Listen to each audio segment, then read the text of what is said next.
Doctor साहब, चौधरी परवेज़ इलाही साहब हुकूमती इत्तेहादी आज काफ़ी नाराज़ नज़र आए हुकूमत से। सेनेट इलेक्शंस के हवाले से जो उनकी कारकर्दगी रही, उसके हवाले से बात की। मौलाना फजलुर रहमान साहब से जो उन्होंने धरना ख़त्म करवाने के लिए मुज़ाकरात किए, उस हवाले से भी बात की। क्या वाकई में इत्तेहादी जमात के खिदमात नहीं, को हुकूमत। तहफ़्फ़ुज़ात का तो वो इज़हार करते रहे हैं जी। कई अरसे से। जो मुल्की सियासत है ना, उसमें वो जो कल एक हमने खबर दी थी, वो खबर अगर उसके ऊपर अमल दरामद करते हैं वज़ीर-ए-आज़म, जो बात डिस्कस हो रही है, और वो ये है कि वज़ारतों में तब्दीली, वज़ीर इत्तलात की तब्दीली, वज़ारत दाखिला में तब्दीली, वज़ारत आबी वसाइल में तब्दीली जो कि मोना चलाई साहब के पास है, और रज़ाक दाऊद साहब की वज़ारत में, 4 वज़ारतों की तब्दीली जो है वो मुमकिन है किसी वक्त भी। सही। ठीक। और इसके ऊपर आज मैंने मज़ीद वज़रा से बात की तो उनका कहना ये था कि हाँ, ये बात डिस्कस हो रही है कि मुख्तलिफ़ वज़ारतें तब्दील की जाएँ, लेकिन अमल दरामद होने तक हम नहीं कह सकते कि, क्योंकि कई वज़रा इस पे खुश नहीं हैं जिनकी वज़ारतें तब्दील हो रही हैं। तो देखना ये है, कई जो हैं वो खुश हैं, तो देखना ये है कि किसको क्या पोर्टफोलियो मिलता है। क्या इमरान खान साहब ये करते हैं या अभी कुछ देर रुकते हैं, लेकिन सही। वो ठीक। अपनी कैबिनेट में तब्दीली करने जा रहे हैं। और दूसरा एक बहुत अहम पेशरफ्त ये हो रही है कि 19 तारीख को पाकिस्तान में जो OIC की कॉन्फ्रेंस हो रही है, और वो इसलिए अहम है कि उसमें तमाम मुस्लिम ममालिक के वज़राए ख़ारिजा को बुलाया गया है। उसके अलावा P5 परमानेंट 5 अक़वाम मुत्तहिदा के जो ममालिक हैं उनको बुलाया गया है, और उसके अलावा यानी चाइना, रशिया, फ्रांस, अमेरिका और बरतानिया, जी। और उसके अलावा जो है वो कुछ मुल्कों को अलग से दावत दी गई है, जिनमें जापान भी है, जर्मनी भी है, और कनाडा भी है। तो ये सारे मुल्क जो हैं, और तालिबान को भी दावत दी गई है। तो देखना यह है कि वो कॉन्फ्रेंस जो है ये पाकिस्तान की सफारती महाज पे एक बहुत बड़ी कामयाबी है अगर ये मुनक़िद होती है। और उसमें अफ़गानिस्तान के हवाले से मैं आपको इतना बताऊं कि उनके फंड्स जो हैं वो जारी होने शुरू हो गए हैं अक़वाम मुत्तहिदा की तरफ से, और अच्छी मुनासिब तादाद में उनके फंड जो हैं वो हर हफ्ते अक़वाम मुत्तहिदा के प्लेटफॉर्म से जारी होने का ऐलान हुआ है। और उसकी जो सही तादाद है कि कितने जारी हो रहे हैं, वो ख़ुद वहाँ का मीडिया, अफ़गानिस्तान का मीडिया ये कोट कर रहा है।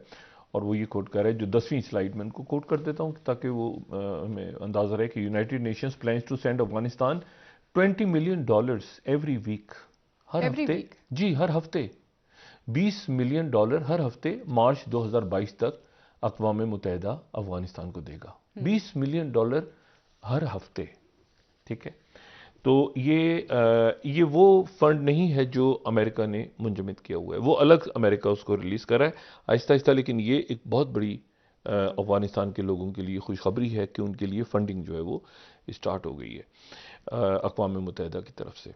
और वो जो था कि वहाँ पे फाइनेंशियल क्राइसिस आएगा, उसके नतीजे में सर्दियों का मौसम कैसे गुजरेगा, तो एक सुकून सा अफ़गानिस्तान में आता आहिस्ता आहिस्ता नज़र आ रहा है।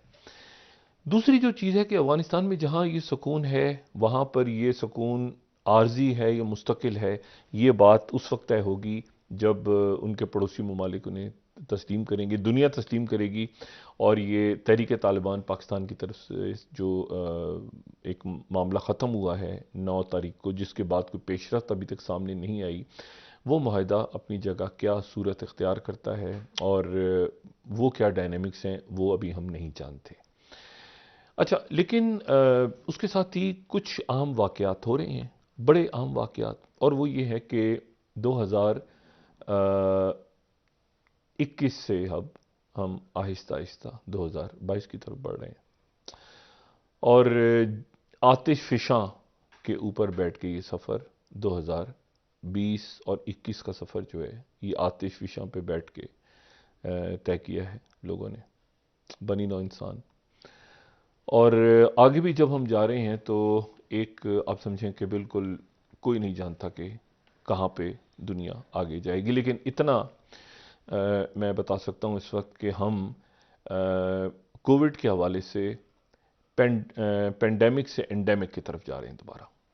यानी पेंडेमिक ये था कि एक ऐसी वबा जो पूरी दुनिया में फैल जाए, और एंडेमिक वो जो वबा लेकिन एक खित्ते तक महदूद हो जाए। तो ये कुछ अरसे में पेंडेमिक एंडेमिक हो जाएगा, ठीक है।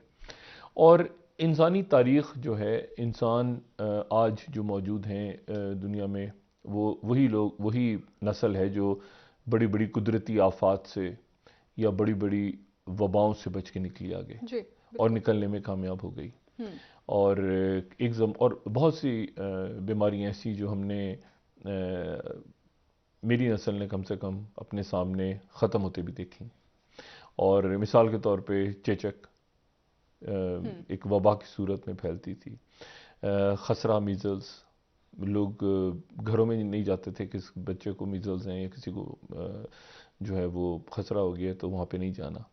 लेकिन फिर आहिस्ता चेचक तो इतना ज़्यादा एक ज़माने में यानी चेहरे ख़राब हो जाते थे, नौजवान नज़र आते थे, लड़कियों के चेहरों के ऊपर वो।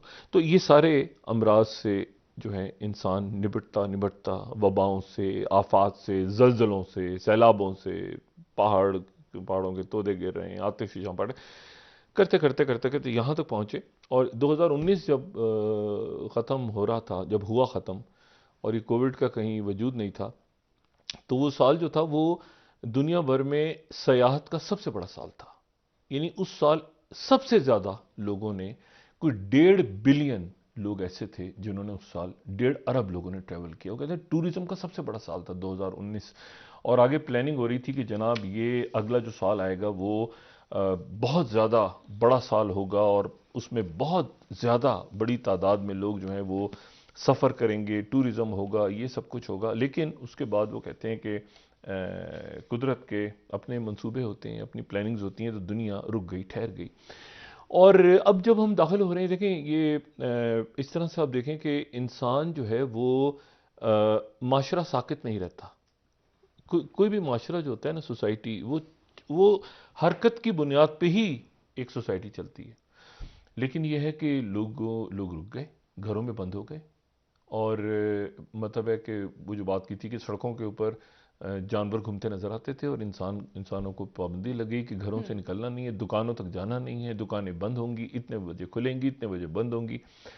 तो ये जो इंसानी माशरा है, इसकी बुनियादी, इंसान की बुनियादी जबिल्लत जो है ना, कहते हैं सफ़र वसीला ज़फ़र, यानी सफ़र लोगों ने किया और लोग करते रहे। लेकिन लोगों को अचानक बंद कर दिया गया, बंद हो गए, और कुदरत ने एक सबक दिया कि ऐसा भी हो सकता है। और उसके नतीजे में दुनिया जो है वो अब आगे जो जाएगी तो मुकम्मल तौर पे एक तब्दील दुनिया होगी। जी। इस झटके के बाद, ये जो झटका कुदरत की तरफ से आया, और कोई मतलब मिलियंस के हिसाब से लोग ऐसे थे जो हिजरत कर चुके थे, मुस्तकिल तौर पे हिजरत कर गए थे अपने अंदाज में। लाखों की तादाद में भारत से, बांग्लादेश से, पाकिस्तान से लोग मुस्तकिल तौर पे खलीजी रियासतों में जाके बस गए थे, और उनका ख्याल था कि हम यहीं रहेंगे, हमारे पास अकामा है, हमारे पास नौकरियां हैं। फिलिपाइन से लोग बहुत बड़ी तादाद में, तो वो बस उधर ही अपना काम करते थे। और कोई 40 साल से था, कोई 20 साल से था, लेकिन अचानक एक दिन उनको सुबह सुबह बताया गया कि जी आपकी नौकरियां ख़त्म हो गई हैं, आप अपने अपने मुल्कों को वापस जाएं। यही काम स्टूडेंट्स के साथ हुआ, यही काम जो है वो कई मुल्कों में रहने वाले जो थे उनके साथ हुआ कि उनको अचानक पता चला कि हमें तो वापस, यानी रिवर्स हिजरत होती है ना, कि जी हम 20 साल से सऊदी अरब में, 20-50 साल से हम यहाँ रहते हैं, हमारे तो बच्चे, लेकिन अचानक पता चला कि उनको वापस अपने अपने गांव, देहातों, मुल्कों में जाना पड़ा। तो उसके बाद उसके नतीजे में अब जब आगे जा रहे हैं तो एक जहन इंसान का ऐसा बन गया इस पूरे अरसे में, जो इंसान की बुनियादी बुनियादी इंसान की जबिलत है कि, और वो जबिलत ये है कि इंसान अपने करीब करीब रहने का, यानी अब आप लोगों को देखें तो वो लोग होते हैं कि यार पास पास ही रहो, मतलब ज़्यादा दूर नहीं जाना, पता नहीं क्या होगा। मतलब एक ज़हन है लोग ऐसे, यार दूर के, यार पता नहीं उधर दूसरे शहर में जाओगे फिर वापसी पे, ये ऐसे नहीं था। ये ऐसे नहीं था, लोग बहुत आसानी के साथ घूमते फिरते थे 2019 में, यानी कोविड के आने से पहले। लेकिन फिर उसके पास पास ही रहो, पास की दुकान, पास जो है वो ज़्यादा दूर ना जाना। ट्रैवल करोगे यार पता नहीं क्या होगा, वो रास्ते में रिस्ट्रिक्शंस लग जाएंगी, पाबंदियां हो जाएंगी, कौन सी वैक्सीन चेक होगी, क्या होगा। तो लोगों ने अपनी ज़िंदगी को उसी अंदाज में जो कुदरत होती है ना, यानी कुदरती के पास पास महदूद, जो रमज़ान भी आया तो हम कहते थे ना कि पड़ोस के लोग, आस पास के लोग ख्याल रखेंगे, पड़ोसी ख्याल रखेंगे, मोहल्ला देखेगा। तो वही हुआ अल्टीमेटली कि लोग फिर वापस अपने अपने जो है वो अपने इलाकों में आ गए। और अब जब दोबारा दुनिया खुल रही है तो अब अच्छा, इस दौरान जंगें होती रहीं, वो जो जो भी यानी आप समझें कि जो इजादात थीं वो इजादात आगे बढ़ती गई तेज़ी के साथ।